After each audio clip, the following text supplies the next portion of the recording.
ఒక చిట్టి పిచ్చుక కాకిల స్నేహం ఎలా మొదలైందో తెలుసుకుందాం. ఒక అందమైన అడవిలో ఒక కాకి అలాగే ఒక చిట్టి పిచ్చుక కూడా ఉండేవి. అవి రెండు ఒకే చెట్టు మీద గూడ్లు కట్టుకొని ఉండేవి.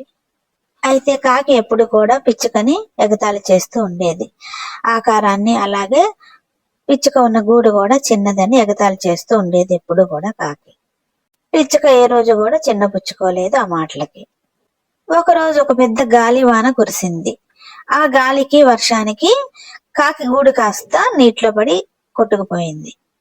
ఆ రాత్రి నిల్వ నీడలేక కాకి పిచ్చుక దగ్గరకు వచ్చి కన్నీటితో దీనంగా తనకు ఆశ్రయమేమని అడిగింది. పిచ్చుక వెంటనే ఒప్పుకొని తన గూడులో చోటిచ్చింది కాకి.